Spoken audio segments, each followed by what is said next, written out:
Heads up. Heads up.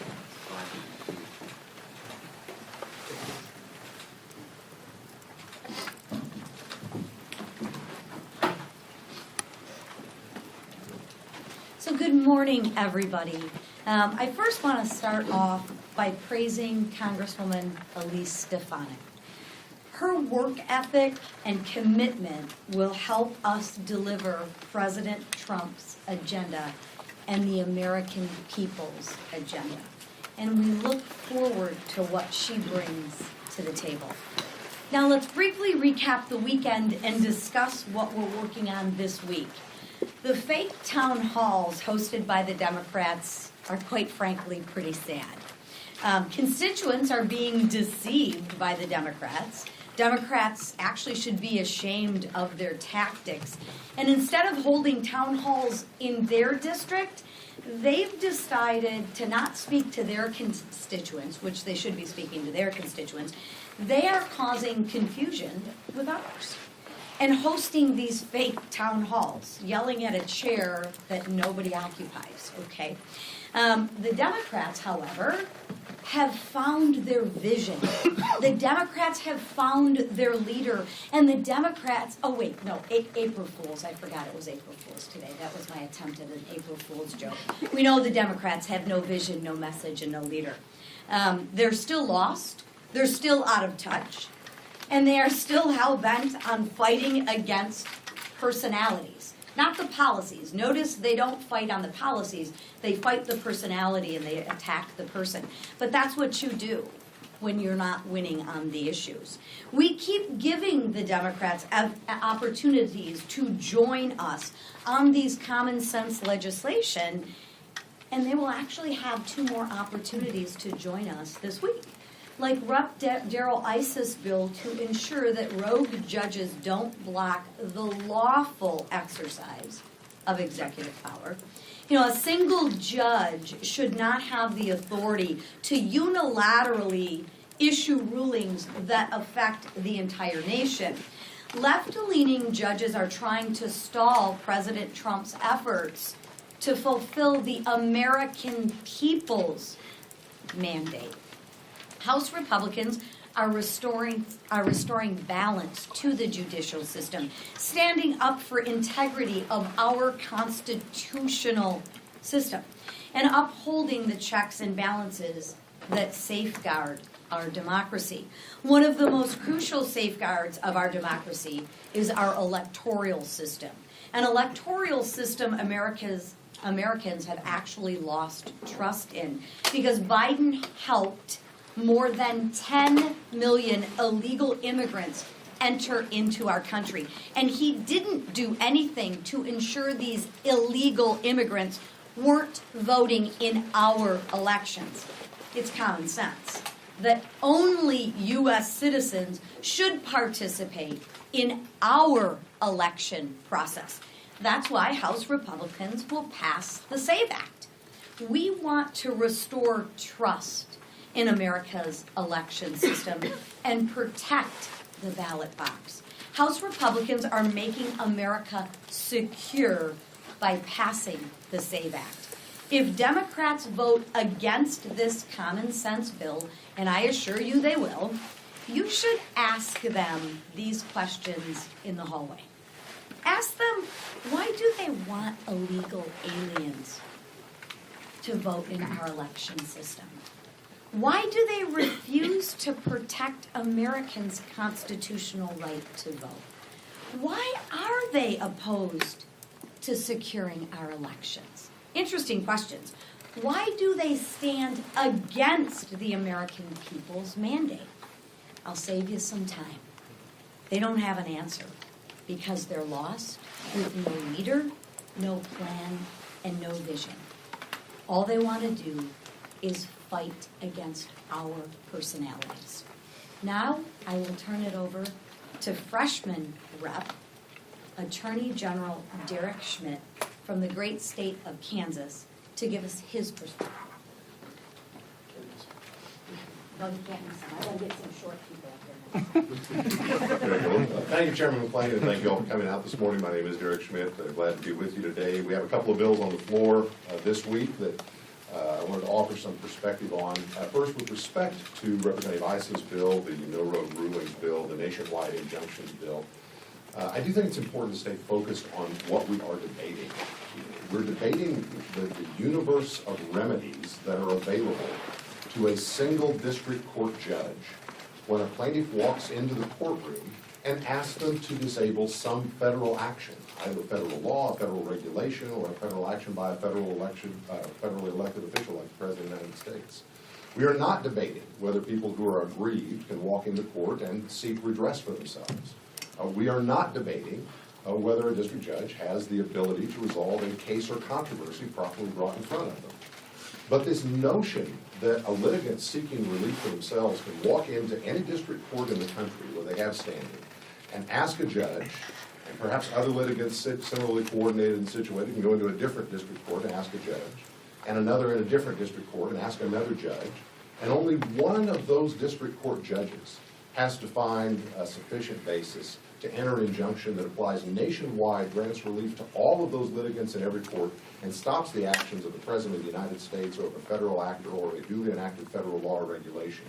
That is an extraordinary power. And that's why it's been used sparingly throughout most of our history. It's a relatively new concept in the past half century or so. I think the second Bush administration faced about half a dozen of those. The numbers vary a little because the definitions vary a little, but Harvard suggests half a dozen. There were 12 in the Obama administration. There were something like 70 in the first Trump administration. It dropped down to 14 under Biden, and now we've had at least 15 so far in the first 2 months of this Trump administration. It is an extraordinary remedy that is being abused. And so it's time for Congress to step in if the courts won't do it and restore balance so that this rare tool is in fact used rarely. And that's exactly what this bill does. With respect to the SAVE Act, which also will be on the floor this week, I have some experience, perhaps a bit unique. I was Attorney General of Kansas when we were in a position of our state having enacted a nearly identical statute. We were one of the first in the country that adopted, got a different acronym for it, but it was the same thing, documentary proof of citizenship at the time of first registering to vote. It was interesting because at the time that was adopted in Kansas almost 15 years ago now, it was a broadly bipartisan measure. It was supported overwhelmingly in our legislature. It was supported by Democrat leadership in the legislature. And then, for some reason, folks in the other party had a change of heart. They turned on it. They became bitter opponents and actually wound up backing the litigants who challenged it in court. We defended that all the way to the Supreme Court of the United States, which denied cert in the case. We didn't handle the case all along. It was handled by others in its early iterations. So we had a peculiar record we had to deal with, an imperfect record that we had to deal with. But here's the important point for this week. What the court said is that federal law preempted the state from requiring proof, documentary proof, more than just somebody's word on an affidavit, that they are a citizen lawfully qualified to vote just once, not every time, just once at the time you show up to first register. We have the ability to fix that federal law by withdrawing the preemption. That is what this bill does, and actually replaces it with a requirement. Look, it really is this simple. This is about enforcing the law that is already on the books that prohibits non-citizens from voting, particularly in federal elections. We don't say you got to be 21 years old to drink, and therefore when you show up and want to go in the bar, you sign an affidavit saying, I'm 21. We say, show us your ID. Show us documentary proof. Surely we should have at least that standard in place for protecting the sanctity of our elections. Thank you. Thanks, Derek. District courts issued more universal injunctions and temporary restraining orders during February 2025 alone than in the first 3 years of the Biden administration. The American people's trust in our court system has hit a record low, according to recent Gallup polling. And even Chuck Schumer is touting that he helped confirm 235, quote, progressive judges who are, quote, ruling against Trump time after time. Somebody should advise the Senate minority leader that that is the problem. Judges are supposed to be blind as to who's in front of them and just apply the law. You don't appoint judges to advance your political agenda. This admission and the sheer number of rulings against President Trump's policies should raise major red flags for every American who values our Constitution and the separation of powers. While Schumer's cheers clearly these partisan rulings that tie the hands of the President of the United States and block the agenda of 77 million Americans. House Republicans are working to root out bias in our legal system and stop nationwide injunctions that threaten the separation of powers that our founders intended. It's absolutely ridiculous that a district judge in San Francisco can issue an injunction stopping the president from reducing the size of the federal government workforce in Washington, D.C. It makes no sense whatsoever. That's why we're going to pass Congressman Iss's No Road Rulings Act this week to rein in activist judges, to return district courts to their appropriate role, and to restore constitutional balance to the three branches. The policies of 77 million Americans, that 77 million Americans voted for, should not be held hostage by one unelected district court judge. It's as simple as that. By passing Congressman Iss's bill and Congressman Chip Roy's SAVE Act this week, House Republicans are once again returning common sense to Washington and delivering on the mandate the American people gave us in November. And with that, the leader. Thank you, Whip. We have another full week working through our legislative agenda, while we also are urging the Senate to continue moving on the budget reconciliation process. This week, they will be taking up the budget that we sent over weeks ago, and of course, when you look at where the budgets are, we went through a lot of work within our conference, meeting with members that represent all different factions within our conference to come up with the ultimate targets that were laid out in our budget to direct 11 different committees in the House to take action in reconciliation. The Senate needs to go through that same process. They've got similar dynamics in the Senate. They've got fiscal hawks, moderates, the same kind of issues that they're going to have to resolve, but ultimately it's only when the House and Senate come together are we going to be able to deliver that big package for President Trump to get this economy back on track for the American people. And ultimately that's who we're fighting for. We're fighting for those hardworking families who've been struggling too long under the weight of the failed far-left policies of President Biden that are still lingering. The Democrats, when they were in charge, when they added trillions in spending, inflation, interest rates, all the things that are still crushing families, we are finally starting to address those things one at a time. And it's taken time, but we're 2 months in, and you can already see the progress, but there's a lot more work to do. And so we're not slowing down in our majority. We're not slowing down with the bills we're bringing. Of course, this week, the No Road Judges Act, and I think it's been laid out really well, the abuses that we've been seeing with some of these district court judges that just feel their role is to try to stop the duly elected President of the United States and Donald Trump because they disagree with his policies, as opposed to carrying out their duty to interpret the Constitution and the laws of this country. And if they're going to overstep their boundaries, should they be able to have, literally at a district level, an ability to change the law for the entire country, when ultimately the U.S. Supreme Court's going to have to decide many of these big issues. But we're taking that up. We're also, of course, going to continue to fight for the integrity of the vote to make sure that people that have come here illegally by the millions cannot register and vote, and that there will be actual safeguards and consequences for people who come to this country and vote illegally. So we're going to bring that bill again, give everybody an opportunity to state their position on that as well. But as you look at reconciliation, one of the things we're looking to do is to finally start to root out waste, fraud, and abuse in government spending. Obviously, the mandatory spending side is what we look at heavily on the reconciliation side, but we've been working closely with the President's DOGE Commission.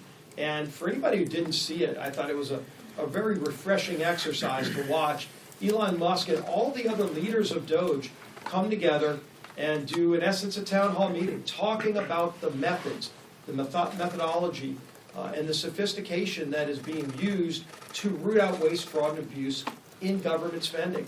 You know, when people fill out their taxes in just 2 weeks, you know, there's a lot of anger and frustration when people send their money into Washington and they wonder when they hear these stories of, the billions of dollars in wasteful programs. These aren't just anecdotes. As Elon and the Doge Commission members have been finding out, it's rampant throughout every agency in federal government, whether it's just inefficiencies, which is bad enough, or flat out fraud, abuse, and corruption. They're identifying billions and hundreds of billions of dollars in waste that can and should be rooted out, because every dollar of waste here in Washington, number one, is deficit spending that we would not be adding to our deficit, but it's money that can be reinvested to make programs work the way they were intended by Congress and by the president. And so to see how serious they take these jobs, and many of these people are very accomplished in their own rights, people that have their own careers and are stepping aside and doing this work to make government work better for all the people of this country. I was very encouraged by it. I wish everybody in the country saw it, because when you watch how the left is trying to demonize not the waste in government, I wish the left was as fervent at going after waste in government as they're going after the people that are trying to root out the waste in government. Elon's giving up a lot to do this. As an individual, you see the personal attacks, death threats that are being made against him. That's real, and it's disgusting and disgraceful. But it also shows he must clearly be touching on something to the core. How much waste is out there that somebody would threaten his life because he's trying to find out and root out that waste? So we're going to continue working with Doge to root out the waste, lock as much of it into law as possible. If we can fit it in a budget reconciliation, we surely will. If it's going to come later in a rescissions package, then we're going to do it as best as we can to achieve those real savings for the taxpayers of this country who are counting on us to deliver. The man who's delivering our agenda in the House, Speaker of the House, Mike Johnson. Thank you, Leader. Thanks to my colleagues. Good morning to all of you. It's another busy week on Capitol Hill. Let me address these two very important pieces of legislation that are upon us. Just give you a little more info and then we'll take questions. I want to thank our great colleague from Kansas, former Attorney General. He knows that of which he speaks, and Congressman Schmidt gives great voice to this. We're talking about this problem of rogue rulings, and the Democrats, our colleagues here, they talk all about this so-called constitutional crisis that they see around every tree. They don't like President Trump's policies, and so that's their catchphrase they use for everything. But there really is a constitutional crisis that's developing. It's not the one that Democrats claim, though. Listen to these numbers, and we've shared them before. 67% of all injunctions issued by district court judges against a president since the year 2000 were issued against one man, and his name's President Donald J. Trump. 92% of those injunctions against the president were issued by Democrat-appointed judges. There's a problem. I mentioned before, I was a constitutional law litigator, routinely would run into judges that I would describe as activists, but it was much more rare than it is now, and it's a problem that has been noted needs to be addressed. Under the existing framework, one singular district court judge out of 677 of them, anywhere in America, can subvert the will of the duly elected president carrying out his constitutional duties, and they're doing that, and so we've got to step into this. Despite the American people's wholesale rejection of Democrat ideas at the ballot box, you have activist judges who are abusing the system to legislate from the bench. That's effectively what an activist judge is. This is not how the system our founders designed is supposed to work. Under our Constitution, we have three co-equal branches of government, each with the ability to provide a check on the other. And we do have that authority. Democrats seem to have forgotten that. I mentioned at a press conference or a gaggle, maybe it was last week with all of you, I can't remember so many of these, but somebody asked me repeatedly about impeachment, and they asked me about our authority under the Constitution. What authority do we have? Under Article 3, the Congress is given the authority to determine, define, fund all lower courts. Only the Supreme Court has mentioned itself in the Constitution, and the lower courts are within the purview of the Congress. And I was asked, and I offered the answer, yes, I mean, we could defund those courts. I wasn't saying, let me clarify, I wasn't saying that we're doing that. I was trying to describe what the Constitution says. Go read it for yourselves. We have broad scope. We have all authority over those lower courts, okay? We're not defunding courts, and we're not doing anything other than limiting in this legislation the ability of a judge to issue a nationwide injunction, because that is the problem that has gotten totally out of control. And we need this check on the judiciary, and I think we're going to prove that on the floor. One activist judge should not issue a nationwide injunction against the president's policies, and these district courts have to stay within their constitutional bounds.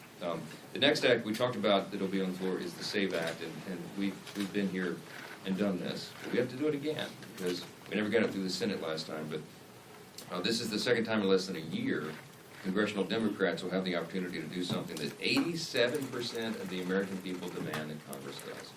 Only U.S. citizens should decide U.S. elections. It is in federal law, but it is not always enforced, and you need further enforcement. Why? Because we have to make sure that the law is complied with, and this will require a reasonable measure of having an ID to prove your citizenship. It's Democrats say it's already illegal to vote as a citizen, but that doesn't mean that you don't need further enforcement. We don't rely on the integrity of teenagers trying to purchase a six-pack at the liquor store, right?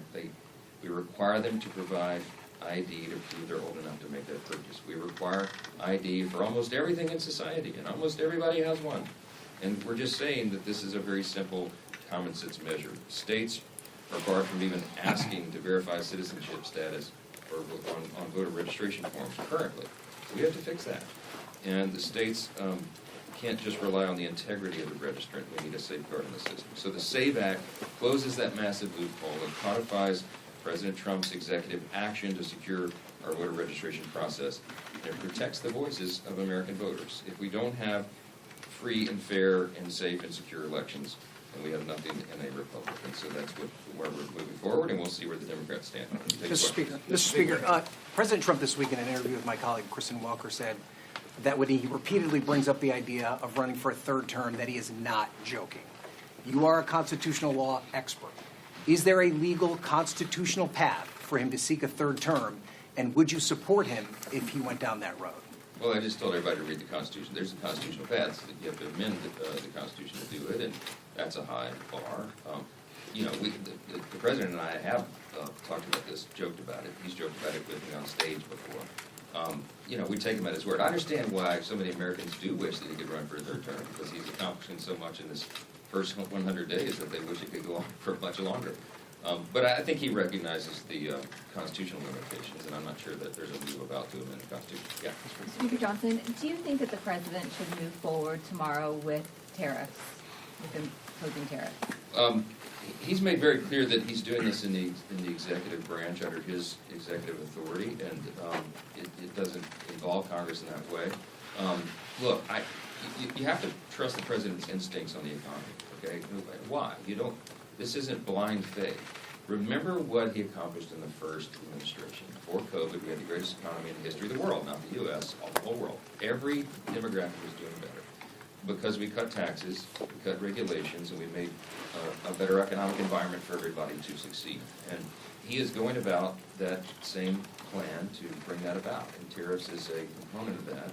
And we'll see how it all develops. I mean, the reciprocal tariff policy is one that makes a lot of common sense. I mean, you look at the trade disparity between many nations, and much of this began after World War II, and the rationale apparently was, well, we need to rebuild Europe, and America emerges as the great superpower, so we should have this imbalance. It's fair. This is what we need. Well, that carried on for generations, and we're well beyond World War II now, and this is a different world. It's a much more integrated, complex economy, and the President's absolutely right when he says that we have to think about America's interests first, because if we don't, we're not going to maintain our status as the great superpower.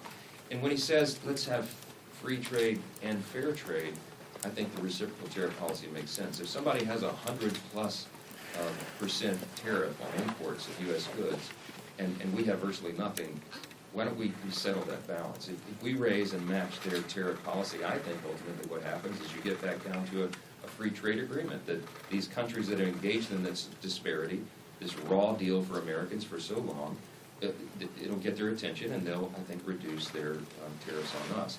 Then you get back to a free and fair trade situation. So, look, we'll see what happens. I think it's going to go forward, and it may be rocky in the beginning, but I think that this will make sense for Americans and will help all Americans. So, yes, Scott. Last Thank question. you, Mr. Speaker.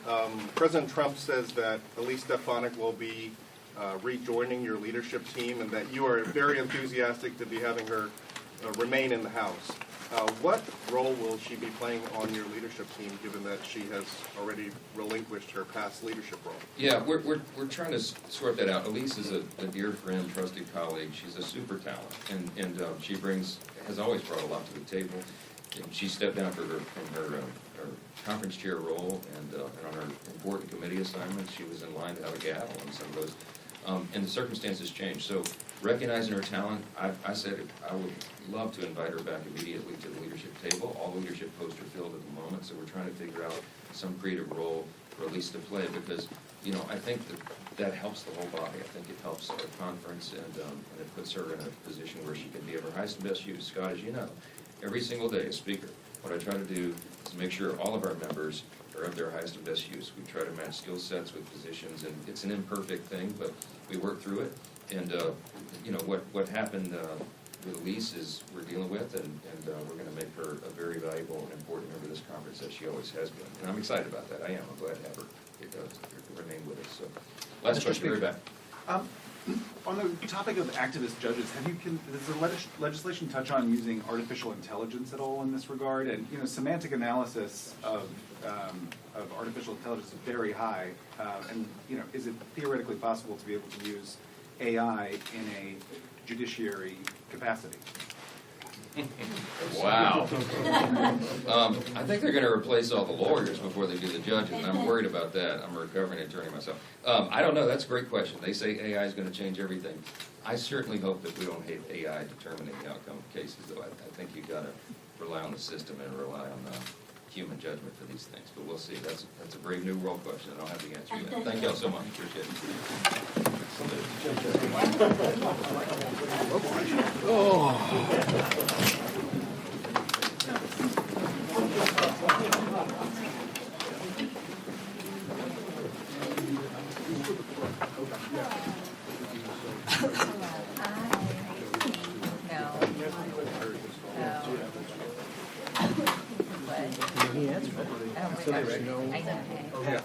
I know. I probably could stay. There's no effort to amend the Constitution. Thought about asking a question, it's so fantastic. I mean, I think he's there.